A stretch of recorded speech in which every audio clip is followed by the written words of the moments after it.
This is the first Jerry Lewis movie I'm reviewing on the channel. Why haven't I done this sooner? I don't know. Hardly Working, filmed in 1979, released in America in 1981, and was hated by most everyone. It was one of the very last movies both co-written and directed by Jerry Lewis, starring Jerry Lewis. When this film came out, it was a pretty big deal for Jerry Lewis fans. By this time, Jerry had already had great success in the 1960s in particular. But due to a few things we'll get into later, the quality of his work began to suffer, with movies such as Which Way to the Front, the infamous The Day the Clown Cried, and The Big Mouth. Ugh.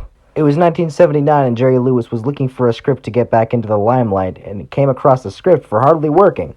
And he just knew it would have to be his next movie. Hardly Working was seen as a comeback film for Jerry Lewis, and those who grew up in the 1960s now had the chance to show Jerry to their kids in the 1980s. Quite literally bringing Jerry back for the new generation, the film was received very negatively by critics, but comedically exceeded everybody's expectations, being one of the highest grossing films of that year, cementing Jerry Lewis back into the limelight.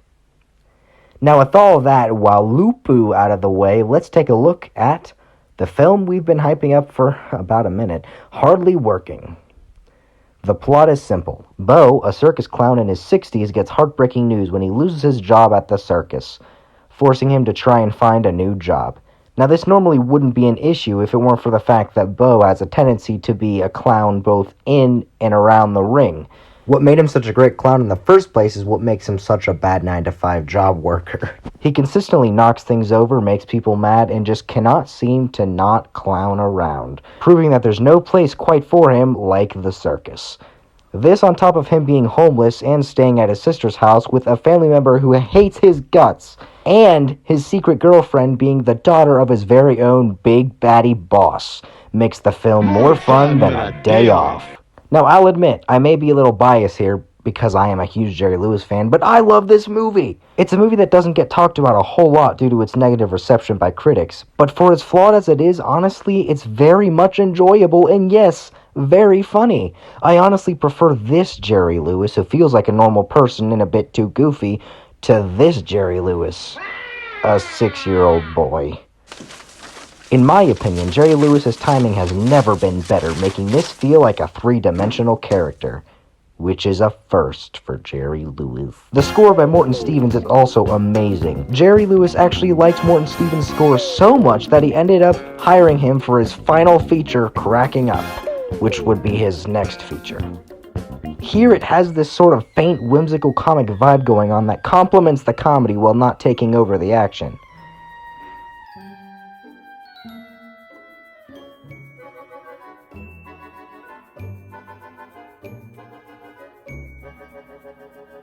Harold J. Tone did an excellent job as the boss. This guy, I'm telling you, was a perfect person to react to Jerry's antics and would save his over-the-top reactions for the perfect moment. Deanna Lund, I also thought was really good. Her smile was very refreshing when everyone else in the film is either screaming or crying at Jerry's antics. She's just having a ball, and it genuinely feels sweet. I once heard someone mention this movie made them sad, and I never really took that into consideration. But now that I look at it a little bit more, I can see why it would be a sad comedy. You see, Jerry was suffering a lot in the 1970s.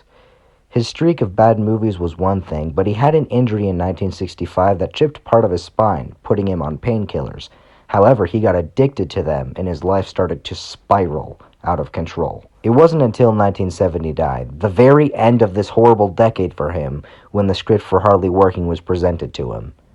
Jerry gave it his all and saw it as the perfect opportunity. He sobered up, but the financing fell through, making him have to finish off this passion project with his own pocket money. This sounds so sad, and I don't know about you, but the fact that this film was sort of the final effort of this old forgotten star makes it so personal, and you can sense that personalness in the story. I mean, think about it. Hardly Working, it's like an autobiographical. A sad clown losing his job, trying so hard to do anything with his life other than clowning, before ending it in clowning in the final act of the film. That's almost a 1-to-1 retelling of Jerry Lewis's own story and struggle at the time. And it's very apparent that Jerry was particularly excited to work on this movie. Just look at how much fun he's having behind the scenes.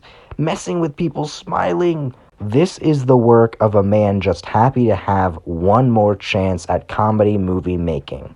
And the fact that the film did so well, I think it even surprised Jerry. Now, the best parts of cinema I've said are the eating scenes, and Hardly Working does not disappoint.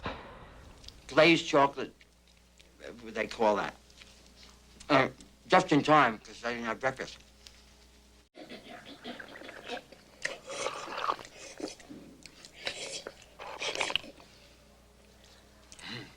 Overall, Hardly Working isn't perfect, but it's heartfelt and it's very funny. It's a fun little film made with a small budget that, in my book, does not fail to disappoint. With the success of Hardly Working, Jerry Lewis soon got to work on his next comedy. It would be his zaniest comedy yet. Now here's hoping he's going to be on a good stretch again of movie making, the creation of the box office bomb Smorgasbord, aka Cracking Up, is certainly the sequel in the next chapter of this interesting Jerry Lewis story.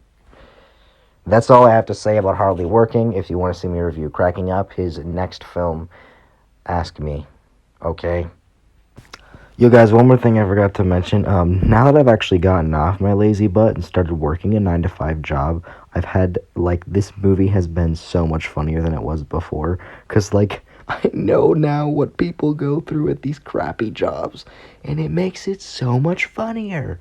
So I thought I'd mention that, it makes the movie 10 times better now that I'm actually working these kind of jobs. It finds the humor in it very much. So if you're working a 9-to-5 job, watch this movie. You'll love it. It's funny. Have a good time.